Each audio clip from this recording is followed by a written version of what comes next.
지금 인천공항이 감당 불능 상태입니다. 하루 입국자 20만 명. 전 세계 한국 대사관은 비자 신청자들로 마비됐고 장기 체류 비자가 작년 대비 3배로 폭증했습니다. 이건 관광붐이 아닙니다. 선진국 시민들이 한국에 머물고 있습니다. 독일 기자, 프랑스 청년, 캐나다 가족. 이주 계획이 2개월이 됐고 관광 비자가 취업 비자로 바뀌었습니다. 베를린 본사는 귀국 명령을 내렸습니다. 그가 답했습니다. 직접 와보세요. 도대체 무엇이 이들을 붙잡고 있는 걸까요? 지금부터 숫자로 설명되지 않는 한국의 진짜 이유를 들려드립니다. 한국 최고라고 댓글을 남겨주세요. 여러분의 구독과 좋아요는 아주 큰 힘이 됩니다. 인천공항 입국장이 미어터지고 있었어요. 사람들이 끝없이 줄지어 서 있었습니다. 유럽에서, 동남아에서, 중동에서, 아메리카에서 온 세상 사람들이 다 모인 것 같았어요. 저는 카메라를 들고 그 광경을 담았습니다. 이게 제가 한국에서 본 첫 번째 장면이었어요. 저는 마르쿠스입니다. 베를린에 본사를 둔 유럽 언론사 특파원이에요. 15년 경력이죠. 중동 분쟁도 취재했고 난민 사태도 다뤘습니다. 이번엔 한국이었어요. 본사 편집장이 저를 불렀습니다. K-팝, K-드라마, 한국 문화 열풍. 전 세계가 한국에 열광하고 있다는 거였죠. 우리도 특집을 만들어야 한다고 했어요. 기획 의도는 명확했습니다.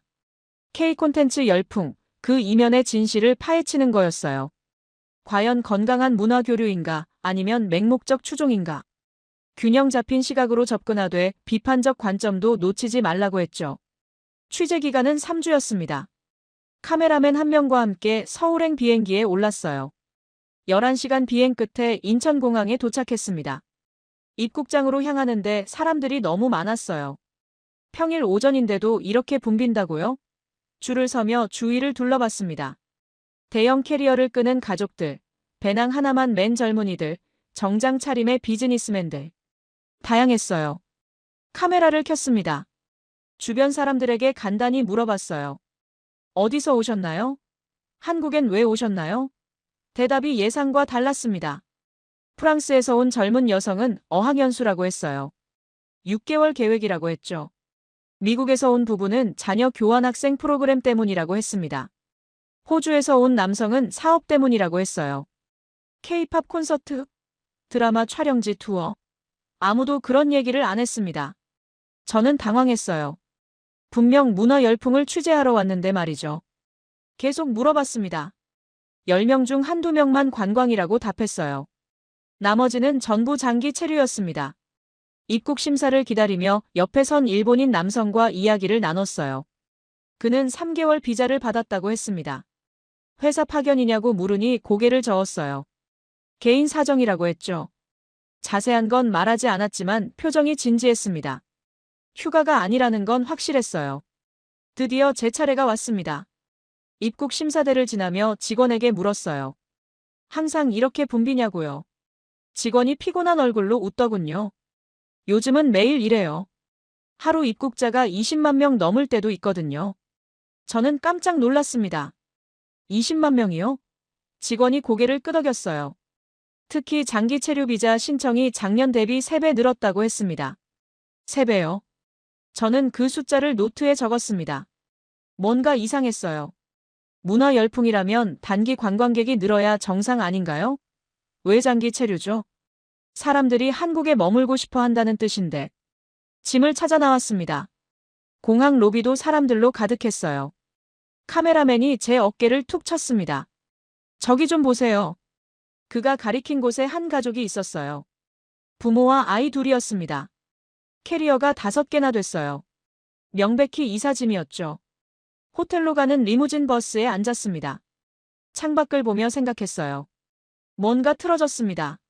제가 예상한 한국과 실제 한국이 달랐어요.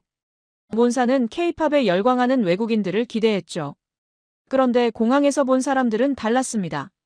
그들은 관광객이 아니라 체류자처럼 보였어요. 노트북을 꺼냈습니다. 오늘 본 것들을 정리하기 시작했어요. 입국장 혼잡, 20만 명 1일 입국, 장기 체류 비자 3배 증가. 그리고 인터뷰이들의 대답. 어학연수, 사업, 교환학생. 문화가 아니라 생활이었습니다. 버스가 서울 시내로 들어섰어요. 고층 빌딩들이 보였습니다. 깨끗한 거리, 질서정연한 교통. 겉모습은 여느 선진국과 다르지 않았어요. 그런데 뭔가 다른 게 있을 거라는 느낌이 들었습니다. 사람들을 이렇게 끌어당기는 뭔가가요. 호텔에 도착했습니다. 체크인을 하고 방에 들어갔어요. 창밖을 바라봤습니다. 서울의 밤 풍경이 펼쳐졌죠. 불빛들이 반짝이고 있었어요. 저 불빛 아래 어딘가에 답이 있을 겁니다. 왜 사람들이 한국으로 오는지, 왜 떠나지 않는지. 카메라를 충전기에 꽂았어요. 내일부터 본격적인 취재를 시작해야 했습니다. K-팝 팬들을 찾아야 했고 드라마 촬영지를 돌아야 했죠. 그게 본사가 원하는 소재였으니까요. 그런데 이상하게 그것만으로는 부족할 것 같았어요. 노트 첫 페이지에 적었습니다. 사람들은 왜 한국에 머무르는가? 문화 때문인가? 아니면 다른 이유가 있는가? 이 질문에 답을 찾는 게 제 임무였어요. 3주면 충분할 거라고 생각했습니다.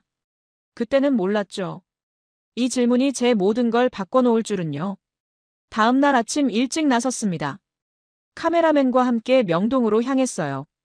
본사가 원하는 건 명확했죠. K-팝 매장, 화장품 가게, 한류 열풍에 들뜬 외국인들. 그런 장면들을 담아오라고 했습니다. 명동 거리는 붐볐어요. 간판마다 한글과 영어, 중국어, 일본어가 섞여 있었습니다. 화장품 가게 앞에 줄 선 외국인들을 찍었어요. K-팝 굿즈 매장도 촬영했죠. 이게 바로 우리가 원하던 소재였습니다. 카메라맨이 엄지를 치켜 세웠어요. 그런데 이상했습니다. 뭔가 부족했어요. 사람들은 쇼핑하고 사진 찍고 떠났습니다.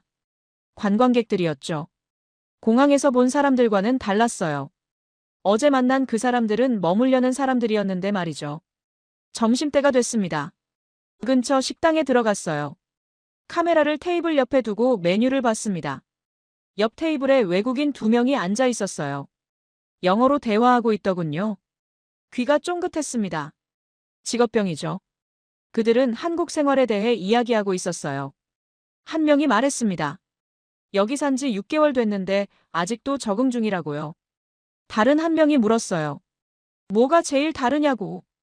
대답이 의외였습니다. 사람들이 신경 써준다는 거였어요. 식사를 마치고 나왔습니다. 홍대로 이동했어요. 젊은이들의 거리였죠. 거리 공연을 하는 사람들, 옷가게를 구경하는 사람들. 카메라에 담았습니다. 화려했어요. 역동적이었죠. 그런데 여전히 뭔가 빠진 느낌이었습니다. 오후 3시쯤 됐어요. 카메라맨이 쉬자고 했습니다. 근처 카페에 들어가 앉았죠. 촬영 분량을 확인했어요. 괜찮았습니다. 편집하면 쓸만한 장면들이 많았어요. 그런데 만족스럽지 않았습니다. 카메라맨에게 물었어요. 오늘 찍은 거 어때요? 그가 고개를 끄덕였습니다. 좋아요. 본사가 원하는 거 다 있어요. 저는 커피를 마시며 생각했어요. 맞아요. 본사가 원하는 건 다 찍었습니다. 그런데 제가 알고 싶은 건 여기 없었어요. 카페를 나와 지하철을 탔습니다. 강남으로 가려고요. 퇴근 시간이 다가오고 있었어요. 사람들이 하나둘 차량에 탔습니다. 저는 구석에 서서 카메라를 들었어요. 일상을 담아보려고요. 한 노인이 타셨습니다. 지팡이를 짚고 계셨어요. 순간 3명의 젊은이가 동시에 일어났습니다. 서로 눈치 보지도 않았어요. 그냥 자연스럽게 일어섰죠. 노인은 가까운 자리에 앉으셨습니다. 젊은이들은 다시 각자 스마트폰을 봤어요. 저는 카메라를 내렸습니다. 찍지 않았어요. 너무 평범한 장면이었거든요. 뉴스가 될 만한 게 아니었죠. 그런데 묘했습니다. 이 장면이 계속 머릿속에 남았어요. 다음 역에서 한 외국인이 탔습니다. 큰 배낭을 메고 있었어요. 관광객처럼 보였죠. 손에 지도를 들고 있었습니다. 헤매는 것 같았어요. 옆에 서 있던 중년 여성이 먼저 말을 걸었습니다. 어디 가세요? 외국인이 영어로 답했어요. 여성은 영어를 잘 못하는 것 같았습니다. 그런데 포기하지 않았어요. 스마트폰을 꺼내 번역기를 켰죠. 두 사람은 5분 넘게 대화했습니다. 여성은 외국인이 확실히 길을 알 때까지 설명했어요. 강남역에 도착했습니다. 외국인과 여성이 함께 내렸어요. 여성은 역 밖까지 외국인을 데려다 줬습니다. 저도 따라 내렸어요. 궁금했거든요. 여성은 10분을 함께 걸었습니다. 목적지 근처까지요. 그리고 손 흔들며 돌아갔죠. 저는 그 장면을 다 찍었습니다. 카메라맨이 물었어요. 이거 왜 찍으세요? 뉴스감이 아닌데요. 저도 알았어요. 그냥 찍고 싶었습니다. 저녁이 됐어요. 호텔로 돌아가는 길이었습니다. 지하철에서 또 장면을 목격했어요. 한 여성이 핸드폰을 떨어뜨렸습니다. 바닥에 굴러갔죠. 앞에 앉아있던 남성이 주워서 건넸어요. 여성은 고맙다고 했습니다. 남성은 고개만 끄덕이고 다시 책을 봤어요. 호텔방에 들어왔습니다. 오늘 촬영 분량을 확인했어요. 명동 쇼핑 장면, 홍대 거리 공연, 강남 야경. 충분했습니다. 3주치 소재 중 하루치는 확보한 셈이었죠. 그런데 자꾸 다른 장면들이 떠올랐어요. 지하철에서 자리 양보하던 젊은이들, 외국인 길 안내하던 중년 여성, 핸드폰 주워준 남성. 이건 뉴스가 아니었습니다. 너무 평범했어요. 노트를 펼쳤습니다. 적기 시작했어요. 오늘 본 것, 화려한 거리, 쇼핑하는 관광객. 이건 본사가 원하는 거. 그 아래 또 적었습니다. 오늘 본 것, 자리 양보, 길 안내, 작은 친절. 이건 내가 궁금한 거. 카메라맨에게 문자를 보냈어요. 내일은 조금 다르게 찍어보자고요. 평범한 일상도 담아보자고 했습니다. 그가 답했어요. 그게 뉴스가 되나요? 저도 몰랐습니다. 그런데 찍고 싶었어요. 창밖을 바라봤습니다. 서울의 밤이 깊어가고 있었어요. 저 거리 어딘가에서 누군가는 또 작은 친절을 베풀고 있겠죠. 아무도 모르게 카메라도 없이. 그게 뉴스가 될지는 모르겠습니다. 하지만 그게 이 도시의 진짜 모습인 것 같았어요. 사흘째 되는 날이었습니다. 본격적으로 인터뷰를 시작하기로 했어요. 한국에 장기 체류 중인 외국인들을 만나기로 한 겁니다. 홍대 근처 게스트하우스를 찾아갔어요. 외국인들이 많이 묵는다는 곳이었죠. 로비에 앉아있는 젊은이에게 말을 걸었습니다. 프랑스에서 왔다고 했어요. 이름은 루카였습니다. 26살이었죠. 인터뷰 요청을 했더니 흔쾌히 응했어요. 카메라를 켰습니다. 기본적인 질문부터 시작했어요. 언제 한국에 왔냐고요? 루카가 웃으며 답했습니다. 원래 2주 계획이었대요. K-팝 콘서트 보러 왔다고 했죠. 그런데 지금 2달째라고 했습니다. 왜 계획이 바뀌었냐고 물었어요. 루카는 잠시 생각하더니 말했습니다. 사람들이 달라서요. 파리에서는 모두가 바빠요. 지하철에서 눈도 안 마주치죠. 여기는 다르대요. 사람들이 신경 써준다고 했습니다. 구체적으로 어떻게 다르냐고 물었어요. 루카가 예를 들었습니다. 일주일 전에 길을 잃었대요. 한 할머니가 직접 데려다 줬다고 했죠. 20분을 걸으면서요. 파리였다면 상상도 못할 일이라고 했습니다. 다음은 캐나다 가족을 만났습니다. 토론토에서 왔다고 했어요. 부부와 2아이였죠. 아이들은 국제학교에 다니고 있었습니다. 처음엔 1년 계획이었대요. 남편 회사 발령이었다고 했죠. 부인에게 물었습니다. 한국 생활은 어떠냐고요? 대답이 의외였어요. 토론토보다 좋대요. 왜냐고 물으니 아이들 얘기를 했습니다. 여기선 아이들이 밤에도 안전하게 돌아다닌대요. 토론토에서는 항상 차로 데려다 줘야 했다고 했죠. 남편이 거들었습니다. 치안이 좋다는 건 알았대요. 그런데 막상 살아보니 다르다고 했죠. 숫자로 아는 것과 경험하는 건 차원이 다르대요. 아이들이 저녁 9시에 편의점 가는 걸 걱정 안 해도 된다고 했습니다. 오후에는 이태원으로 갔어요. 한 카페에서 일본 여성을 만났습니다. 32살이었어요. 도쿄에서 5년 살다가 한국에 온 지 8개월 됐다고 했죠. 왜 한국으로 왔냐고 물었습니다. 여성은 잠시 머뭇거렸어요. 그러더니 조용히 말했습니다. 도쿄에서 외로웠대요. 아파트에 5년 살았는데 옆집 사람 얼굴도 몰랐다고 했죠. 여기선 한 달 만에 아는 사람이 10명 넘는다고 했습니다. 어떻게 알게 됐냐고 물으니 대답이 단순했어요. 그냥 말 걸어준대요. 카페에서, 지하철에서, 공원에서. 처음엔 당황스러웠다고 했죠. 일본에서는 모르는 사람한테 말 안 거니까요. 여기선 자연스럽대요. 저녁에 호스텔 공용 공간으로 갔습니다. 여러 국적의 사람들이 모여 있었어요. 독일, 태국, 브라질, 호주. 다들 장기 체류자들이었습니다. 간단한 설문을 했어요. 왜 한국에 왔냐고 물었죠. 대답이 다양했습니다. 일 때문에, 공부 때문에, 여행 때문에. 그런데 왜 머무르냐고 물으니 대답이 비슷해졌어요.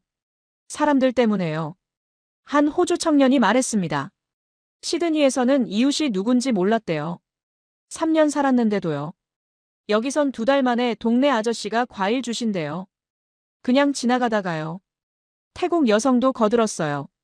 방콕에서는 아파도 혼자였대요. 친구들한테 연락해도 다들 바쁘다고 했죠. 여기선 일주일 전에 만난 사람이 아플 때 죽 사다 줬다고 했습니다. 저는 노트에 계속 적었어요. 사람들, 관심, 외롭지 않음, 신경 써줌. 같은 단어들이 반복됐습니다. K-팝은 한 명도 언급 안 했어요. 드라마도 마찬가지였죠. 호텔로 돌아왔습니다. 오늘 인터뷰 내용을 정리했어요. 10명을 만났습니다. 국적도 다르고 나이도 달랐죠. 온 이유도 제각각이었어요. 그런데 머무는 이유는 하나였습니다. 사람. 문제가 생겼어요. 이 내용을 본사에 보고하기가 애매했습니다. 편집장이 원하는 건 이게 아니었거든요. K-팝 열풍, 드라마 신드롬, 한류의 이면. 그런 각도였죠. 그런데 제가 찾은 건 달랐어요. 사람들은 문화 때문에 오지만 사람 때문에 머물고 있었습니다. 이게 뉴스가 될까요? 자극적이지 않았어요. 평범했죠. 노트 마지막 장에 적었습니다. 왜 이 평범함이 사람들을 붙잡는가? 선진국은 많다. 안전한 나라도 많다. 깨끗한 도시도 많다. 그런데 왜 한국인가? 창밖을 바라봤어요. 답은 저 거리 어딘가에 있을 겁니다. 숫자로는 설명 안 되는 뭔가가요. 내일부터는 다르게 접근해야 할 것 같았어요. 인터뷰만으로는 부족했습니다. 직접 경험해야 할 것 같았어요. 카메라맨에게 문자를 보냈습니다. 내일은 계획 없이 돌아다녀 보자고요. 그냥 관찰만 하자고 했죠. 그가 물었어요. 뭘 찾으려고요? 저도 몰랐습니다. 그냥 느껴지는 걸 따라가 보려고 했어요. 나흘째였습니다. 오전에 카메라맨과 남대문 시장 쪽으로 갔어요. 전통시장을 담아보려고 했죠. 외국인 관광객들이 좋아하는 장소였습니다. 시장 골목을 걷고 있었어요. 카메라로 이것저것 찍고 있었습니다. 과일 가게, 옷 가게, 먹거리 노점. 활기찬 풍경이었죠. 1시간쯤 촬영했을까요? 갑자기 하늘이 어두워졌습니다. 빗방울이 떨어지기 시작했어요. 처음엔 몇 방울이었습니다. 그런데 순식간에 쏟아졌죠. 소나기였어요. 저는 당황했습니다. 우산이 없었거든요. 카메라 장비가 젖으면 큰일이었어요. 카메라맨과 함께 뛰었습니다. 가까운 건물 처마 밑으로요. 겨우 비를 피했어요. 카메라를 확인했죠. 다행히 물에 안 젖었습니다. 한숨을 돌렸어요. 옆을 보니 할머니 한 분이 서 계셨습니다. 같이 비를 피하고 계셨죠. 작은 우산을 들고 계셨어요. 할머니가 저를 보더니 말을 걸었습니다. 외국인이세요? 네라고 답했어요. 할머니가 비를 보며 중얼거렸습니다. 오늘 비 온다더니 정말 오네. 저는 어색하게 웃었어요.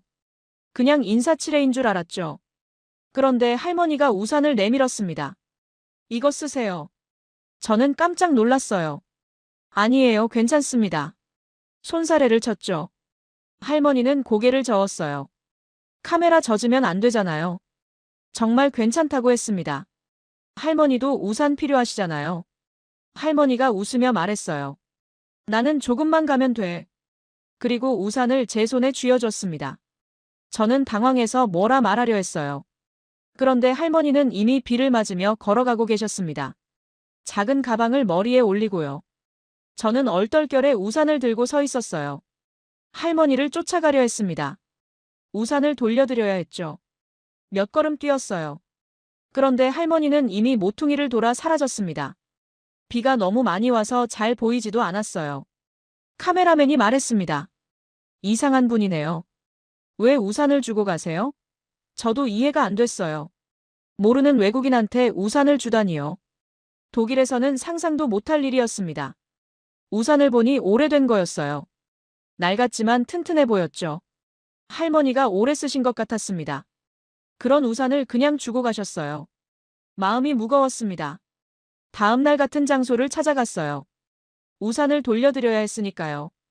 같은 시간에 갔습니다. 어제와 똑같은 자리에 섰죠. 할머니가 오시길 기다렸어요. 1시간을 기다렸습니다. 할머니는 안 오셨어요. 어쩔 수 없이 근처 가게로 갔어요. 주인 아주머니에게 물었습니다. 혹시 어제 여기서 우산 빌려주신 할머니 아시냐고요? 아주머니가 고개를 끄덕였어요. 아, 그분이요. 매일 여기 오세요. 장 보러요. 오늘은 안 오셨네요. 저는 우산을 보여드렸습니다. 이거 돌려드려야 하는데 어떻게 하죠? 아주머니가 웃었어요. 그냥 쓰세요. 그분 우산 많으셔요. 저는 놀랐습니다. 그럼 왜 주신 거냐고 물었죠. 아주머니가 당연하다는 표정으로 답했어요. 외국인이 비 맞고 있으니까요. 저는 할 말을 잃었습니다. 독일에서는 이런 일이 없었어요. 모르는 사람한테 우산을 주다니요. 게다가 돌려받을 생각도 안 하시고요. 호텔로 돌아왔습니다. 우산을 책상 위에 놓았어요. 계속 그걸 바라봤습니다. 낡은 우산이었죠. 특별할 것도 없었어요. 그런데 자꾸 눈이 갔습니다. 노트를 펼쳤어요. 적기 시작했습니다. 오늘 난 취재를 했나? 경험을 했나? 저널리스트로서는 취재를 해야 맞았죠. 거리를 두고 관찰해야 했어요. 객관성을 유지해야 했습니다. 그런데 우산을 받는 순간 저는 관찰자가 아니었어요. 당사자였습니다. 누군가의 친절을 받는 사람이었죠. 그게 불편했습니다. 15년 경력의 기자가 개인 감정에 휘둘려서는 안 됐어요. 카메라맨에게 전화가 왔습니다. 내일 스케줄 확인하는 거였어요. K-팝 기획사 인터뷰 잡혔다고 했죠. 본사가 원하던 소재였습니다. 좋다고 답했어요. 전화를 끊고 다시 우산을 봤습니다. 이건 뉴스가 아니었어요. 기사 소재도 아니었죠. 그냥 한 할머니의 작은 친절이었습니다. 그런데 왜 자꾸 생각나는 걸까요? 창밖을 바라봤어요. 서울의 밤이 깊어가고 있었습니다. 저 도시 어딘가에서 할머니는 비 맞고 집에 가셨겠죠. 우산 하나 잃어버린 거 신경도 안 쓰실 것 같았어요. 노트 마지막 줄에 적었습니다. 저널리스트와 사람 사이에서 흔들리고 있다. 거리를 유지해야 하는데 점점 가까워지고 있다. 이게 맞는 걸까? 답을 모르겠었어요. 일주일째 되던 날이었습니다. 광화문 쪽에서 집회가 있다는 소식을 들었어요. 정부 정책에 반대하는 시위였죠. 카메라맨에게 연락했습니다. 좋은 소재가 될 것 같다고 했어요. 독일에서 시위는 긴장감 넘치는 현장입니다. 경찰과 시위대가 대치하죠. 폭력이 터지기도 해요. 최루탄, 물대포, 파손된 유리창. 그런 장면들이 뉴스가 됩니다. 저는 그런 걸 기대했어요. 광화문에 도착했습니다. 사람들이 모여 있었어요. 수천 명은 되어 보였죠. 플래카드를 들고 있었습니다. 구호를 외치고 있었어요. 카메라를 들었습니다. 촬영을 시작했죠. 그런데 이상했어요. 사람들이 질서정연했습니다. 신호등이 빨간불이면 멈췄어요. 차가 지나가면 길을 비켰죠. 독일 시위에서는 볼 수 없는 광경이었습니다. 한 무리가 지나갔습니다. 그 뒤를 확인했어요. 쓰레기가 없었습니다. 깨끗했죠. 수백 명이 지나갔는데 말이에요. 저는 카메라맨을 봤습니다. 그도 놀란 표정이었어요. 계속 촬영했습니다. 사람들이 외치는 구호를 담았어요. 정부 정책 비판이었습니다. 대통령을 향한 요구였죠. 직설적이었어요. 거칠기도 했습니다. 그런데 폭력은 없었어요. 경찰들이 서 있었습니다. 방패도 들고 있었어요. 그런데 긴장한 것 같지 않았습니다. 시위대도 경찰을 적대시하지 않았어요. 서로 일정 거리를 유지하고 있었죠. 한 중년 남성에게 다가갔습니다. 인터뷰를 요청했어요. 남성은 흔쾌히 응했습니다. 왜 나오셨냐고 물었죠. 남성이 답했습니다. 정책이 잘못됐으니까요. 바뀌어야죠. 이렇게 비판해도 괜찮냐고 물었어요. 위험하지 않냐고요. 남성이 고개를 갸웃했습니다. 왜 위험해요? 우리가 뽑은 사람인데. 우리가 뽑았으니까 우리가 요구한다고 했죠. 저는 그 말이 낯설었습니다. 독일에서도 시위는 합니다. 하지만 분위기가 달라요. 권력에 맞서는 느낌이죠. 여기는 달랐습니다. 권력을 끌어내리는 느낌이었어요. 오후가 되었습니다. 해가 뜨겁게 내리쬐었어요. 사람들은 계속 모여 있었습니다. 저는 이곳저곳을 다니며 촬영했죠. 다양한 연령대가 보였어요. 한 할머니가 휠체어를 타고 계셨습니다. 젊은 남성이 밀어주고 있었어요. 손자로 보였죠. 할머니도 플래카드를 들고 계셨습니다. 나라가 바로 서야 손주가 산다고 적혀 있었어요. 카메라를 들었습니다. 그 장면을 찍으려고요. 렌즈로 할머니를 담았어요. 그때 할머니와 눈이 마주쳤습니다. 할머니가 저를 보고 계셨어요. 저는 카메라에서 눈을 떼었습니다. 할머니가 말했어요.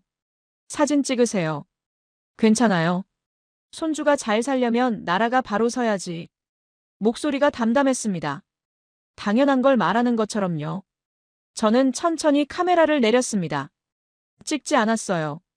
찍을 수가 없었습니다. 할머니의 눈빛이 진지했거든요. 이건 뉴스 소재가 아니었어요. 한 어른의 간절함이었습니다. 카메라맨이 물었어요. 왜 안 찍으세요? 좋은 장면인데요. 저는 고개를 저었습니다. 그냥요. 그는 이해 못하는 표정이었죠. 저도 제가 이해 안 됐어요. 1시간을 더 있었습니다. 계속 관찰했어요. 사람들은 피곤해 보였습니다. 더웠거든요. 그런데 아무도 떠나지 않았어요. 계속 서 있었죠. 저녁이 됐습니다. 해가 기울고 있었어요. 사람들이 하나둘 정리하기 시작했습니다. 플래카드를 접었어요. 쓰레기를 주웠죠. 바닥을 깨끗하게 치웠습니다.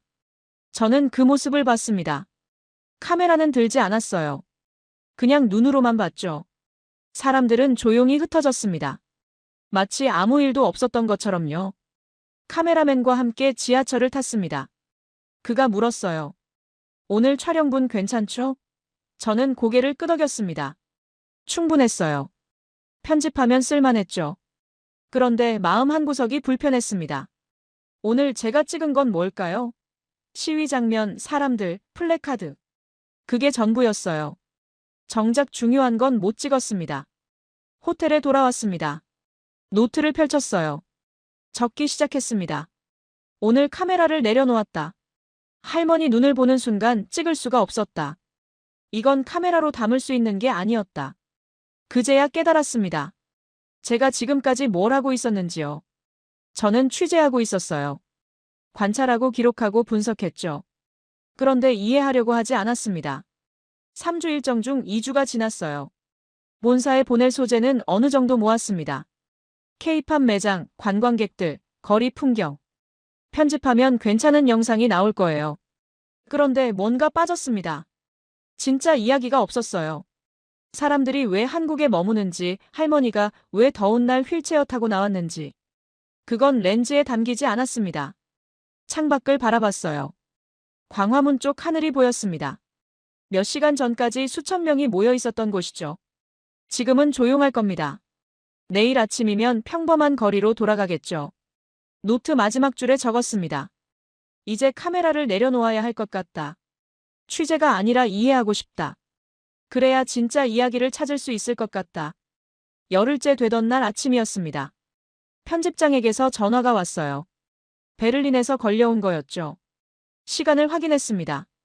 독일은 새벽이었어요. 급한 전화였던 겁니다. 전화를 받았습니다. 편집장 목소리가 날카로웠어요.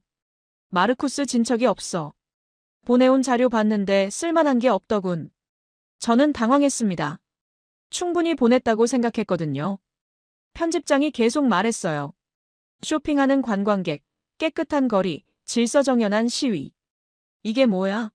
이런 건 어느 나라든 있어. 우리가 원하는 건 이게 아니야. 저는 반박하려 했습니다.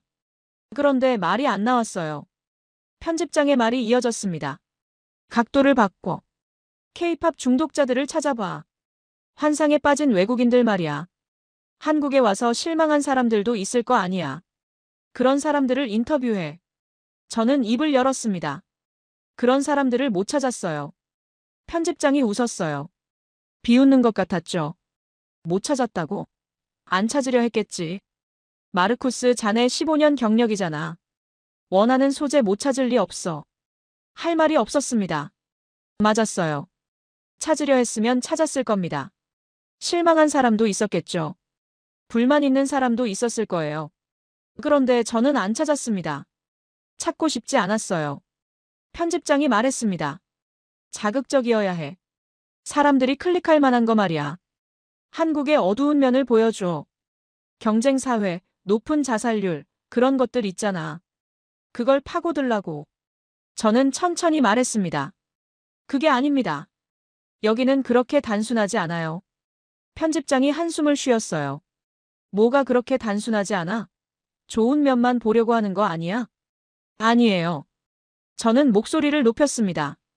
제가 본 건 다릅니다. 사람들이 한국에 오는 이유가 케이팝이 아니에요. 머무는 이유는 더더욱 아니고요. 편집장이 물었습니다. 그럼 뭔데? 저는 답하려 했어요. 그런데 말이 막혔습니다.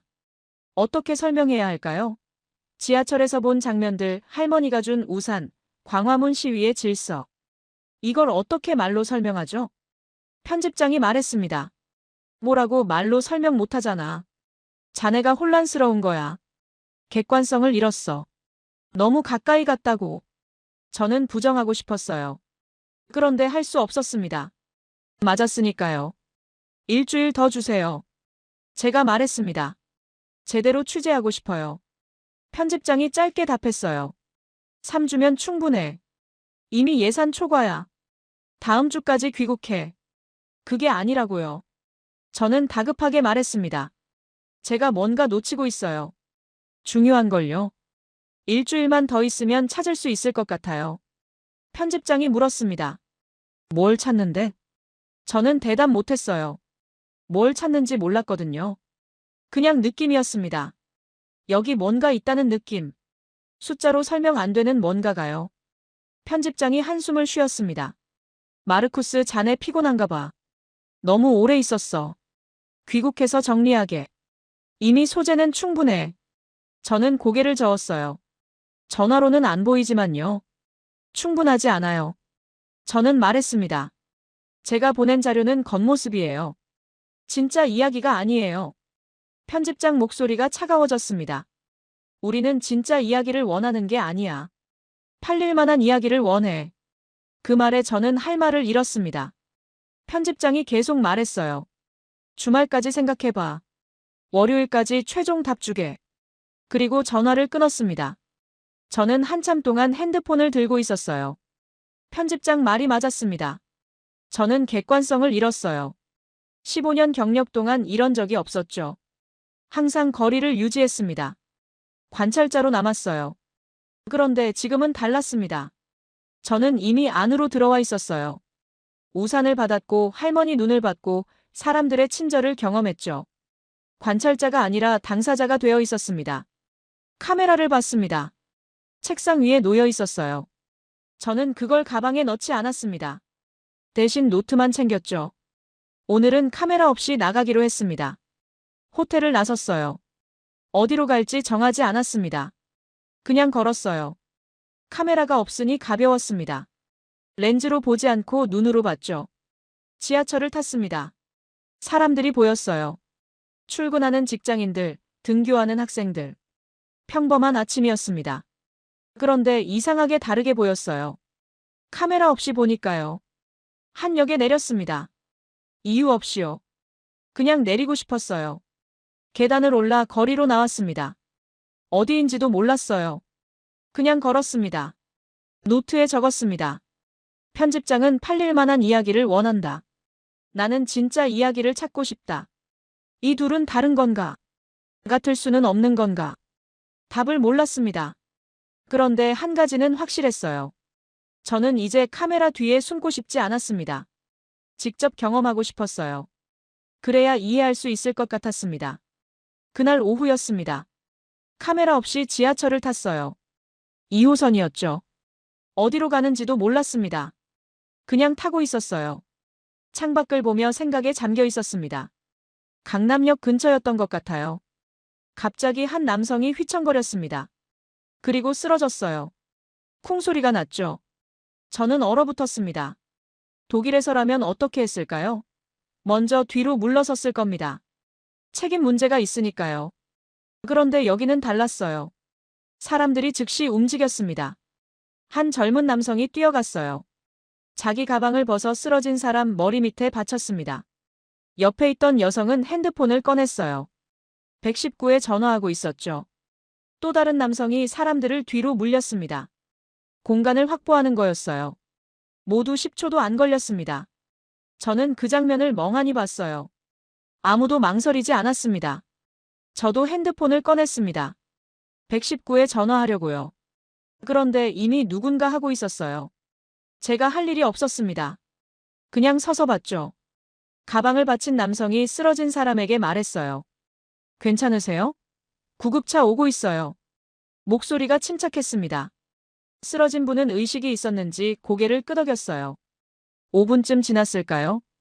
구급대원들이 도착했습니다. 감사합니다. 잘 조치하셨네요. 구급대원이 가방 받친 남성에게 말했어요. 남성은 손사래를 쳤습니다. 아니에요. 당연한 거죠. 그리고 더러워진 가방을 털며 자리로 돌아갔어요. 다른 사람들도 흩어졌습니다. 전철이 다시 움직였죠. 마치 아무 일도 없었던 것처럼요. 저는 그 장면을 계속 떠올렸습니다. 카메라가 없어서 못 찍었어요. 그런데 오히려 다행이었습니다. 카메라가 있었다면 찍기만 했을 거예요. 지금처럼 느끼진 못했을 겁니다. 저녁이 됐습니다. 편의점에 들어갔어요. 도시락을 샀습니다. 막 테이블에 앉아 먹기 시작했죠. 혼자였어요. 독일에서는 당연한 일이었습니다. 옆 테이블에 한국인이 앉았습니다. 중년 남성이었어요. 저를 보더니 말을 걸었습니다. 혼자 드세요? 네라고 답했어요. 남성이 물었습니다. 같이 먹을까요? 저는 당황했습니다. 모르는 사람인데요. 괜찮다고 했어요. 남성은 이미 자기 의자를 제 테이블 쪽으로 당기고 있었습니다. 외국인이시죠? 한국은 어때요? 어쩔 수 없이 대화를 시작했어요. 남성은 친절했습니다. 한국 생활에 대해 물었죠. 불편한 거 없냐고 어디 가봤냐고. 저는 짧게 답했습니다. 20분쯤 이야기했을까요? 남성이 일어났어요. 그럼 전 가볼게요. 한국에서 좋은 시간 보내세요. 그리고 가버렸습니다. 이름도 안 물었어요. 연락처도 안 남기고요. 저는 빈 테이블을 봤습니다. 이상한 기분이었어요. 그 남성은 왜 말을 걸었을까요? 혼자 밥 먹는 외국인이 안쓰러워 보였나요? 아니면 그냥 자연스러운 일이었을까요? 호텔로 돌아왔습니다. 피곤했어요. 침대에 누웠죠. 그런데 잠이 안 왔습니다. 목이 아팠어요. 감기 기운이 있었습니다. 다음 날 아침 몸이 무거웠어요. 열이 나는 것 같았습니다. 약을 사러 나가야 했죠. 그런데 기운이 없었어요. 침대에서 일어나기가 힘들었습니다. 핸드폰을 봤습니다. 메시지가 와 있었어요. 일주일 전에 만난 한국인이었습니다. 호스텔에서 인터뷰했던 사람이요. 한번 밥 먹었던 사이였죠. 안녕하세요. 요즘 어떠세요? 짧은 메시지였습니다. 저는 답했어요. 감기 걸린 것 같아요. 몸이 안 좋네요. 보내고 나서 후회했습니다. 왜 이런 얘기를 했을까요? 30분 뒤 문을 두드리는 소리가 났습니다. 일어나 문을 열었어요. 그 한국인이 서 있었습니다. 손에 약과 죽을 들고 있었어요. 저는 놀라서 물었습니다. 어떻게 오셨어요? 그가 웃으며 답했어요. 근처에 있었어요. 이거 드시고 푹 쉬세요. 그리고 약봉지를 제 손에 쥐어줬습니다. 얼마냐고 물으려 했어요. 그런데 이미 가고 있었습니다. 복도 끝으로 사라졌죠. 저는 손에 든 약봉지를 봤습니다. 따뜻했어요. 문을 닫고 침대에 앉았습니다. 약봉지를 내려다봤어요. 눈물이 났습니다. 왜 우는지 몰랐습니다. 그냥 눈물이 나왔어요. 베를린에서 10년을 살았습니다. 아플 때마다 혼자였어요. 친구들에게 연락해도 쉬어 나중에 보자는 말뿐이었죠. 당연했습니다. 다들 바쁘니까요. 그런데 여기서는 일주일 전에 만난 사람이 약을 사다 줬습니다. 이유를 묻지도 않고요. 대가를 바라지도 않고요. 그냥 왔어요. 약을 먹고 죽을 먹었습니다. 따뜻했어요. 몸이 조금 나아지는 것 같았죠. 노트를 꺼냈습니다. 적기 시작했어요. 나는 오늘 이해했다. 사람들이 왜 한국을 떠나지 않는지. 여기서는 혼자가 아니다. 누군가 신경 써준다. 모르는 사람도 외면하지 않는다. 계속 적었습니다. 이건 시스템이 아니다. 제도도 아니다. 사람이다. 사람이 사람을 대하는 방식이다. 그게 이 나라를 특별하게 만든다. 노트 마지막 줄에 적었어요. 이건 기사가 아니라 진실이다. 15년 경력으로 분석할 수 있는 게 아니다. 경험해야만 아는 것이다. 창밖을 봤습니다. 서울의 오후였어요. 저 거리 어딘가에서 누군가는 또 다른 사람을 돕고 있겠죠. 지하철에서, 편의점에서, 어디에서든. 저는 깨달았습니다. 제가 찾던 답이 여기 있었어요. 렌즈 너머가 아니라 이 안에. 관찰이 아니라 경험 속에. 저는 이제 기자가 아니었습니다. 그냥 사람이었어요. 이틀을 푹 쉬었습니다. 감기가 나았어요. 몸이 회복되니 현실이 돌아왔습니다. 노트북을 켰어요. 기사를 써야 했죠. 화면을 봤습니다. 빈 문서가 깜빡이고 있었어요. 제목을 적어야 했습니다. 손가락을 키보드 위에 올렸죠. 그런데 한 글자도 나오지 않았어요. 본사가 원하는 제목은 정해져 있었습니다. K-팝 열풍의 이면, 환상에 빠진 외국인들, 뭐 그런 것들이요. 자극적이어야 했죠. 클릭을 유도해야 했습니다. 손가락이 움직이지 않았어요. 그런 제목을 쓸 수가 없었습니다. 거짓말 같았거든요. 제가 본 한국은 그게 아니었으니까요. 1시간을 그렇게 앉아 있었습니다. 결국 다른 제목을 적었어요. 사람들은 왜 한국에 머무는가? 단순했습니다. 자극적이지도 않았죠. 그런데 이게 맞았어요. 본문을 쓰기 시작했습니다. 인천공항에서 본 광경부터 적었어요. 20만 명의 입국자, 장기 체류 비자 3배 증가. 숫자로 시작했죠. 그 다음 사람들 이야기를 적었습니다. 프랑스 청년 루카, 캐나다 가족, 일본 여성. 그들이 한 말들을 적었어요. K-팝 때문에 왔지만 사람 때문에 머문다는 것. 외롭지 않다는 것. 신경 써주는 사람이 있다는 것. 계속 적었습니다. 지하철에서 본 장면들, 거리에서 만난 사람들. 우산을 준 할머니, 광화문 시위의 질서, 약을 사다 준 한국인. 하나하나 적어 내려갔어요. 2시간이 지났습니다. 기사가 완성됐어요. 다시 읽어봤습니다. 이상했어요. 이건 기사가 아니었습니다. 분석도 없었고 비판도 없었어요. 그냥 이야기였죠. 본사가 원하는 형식이 아니었습니다. 객관적이지 않았어요. 제 감정이 들어가 있었죠. 15년 경력 동안 이렇게 쓴 적이 없었습니다. 삭제 버튼에 손을 올렸어요. 지우고 다시 써야 했습니다. 본사 방식대로요. 그런데 손가락이 움직이지 않았어요. 지울 수가 없었습니다. 파일을 저장했습니다. 그리고 편집장에게 이메일을 보냈어요. 첨부 파일과 함께요. 짧은 메시지만 적었습니다. 제가 본 한국입니다. 1시간 뒤 전화가 왔습니다. 편집장이었어요. 목소리가 차가웠습니다. 마르쿠스 이게 뭐야? 기사를 보냈다며? 저는 답했어요.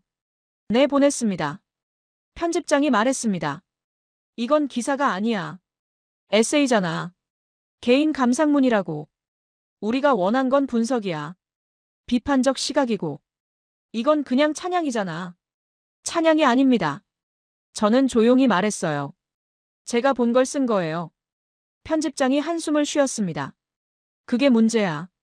너무 가까이 갔다니까. 객관성을 완전히 잃었어. 객관성이요. 저는 되물었습니다. 경험하지 않고 어떻게 이해하나요? 숫자만 보고 어떻게 진실을 알 수 있죠? 편집장 목소리가 높아졌어요. 우린 진실을 파는 게 아니야. 기사를 파는 거라고. 그 말에 저는 멈췄습니다. 할 말이 없었어요. 편집장 말이 맞았습니다. 언론사는 기사를 팝니다. 클릭을 유도하고 광고를 받죠. 진실은 부차적이에요. 편집장이 계속 말했습니다.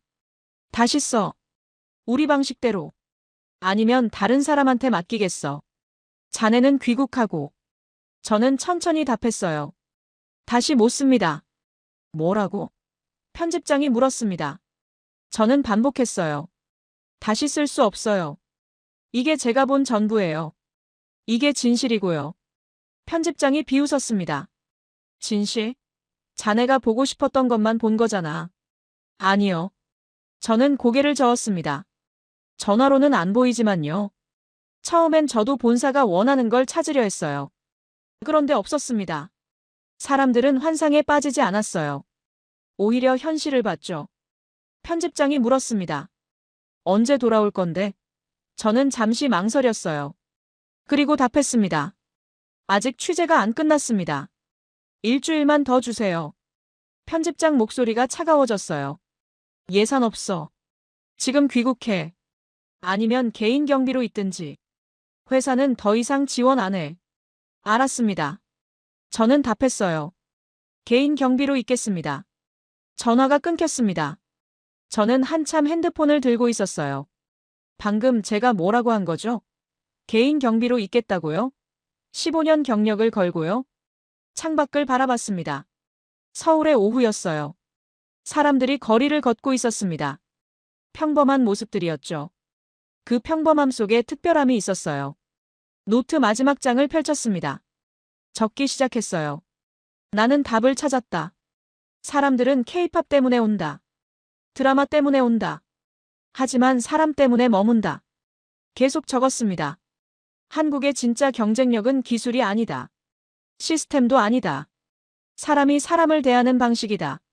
그게 숫자로 측정되지 않는다. 하지만 그게 가장 중요하다. 문자가 왔습니다. 호스텔에서 만난 프랑스 청년 루카였어요. 오늘 저녁 같이 밥 먹을래요?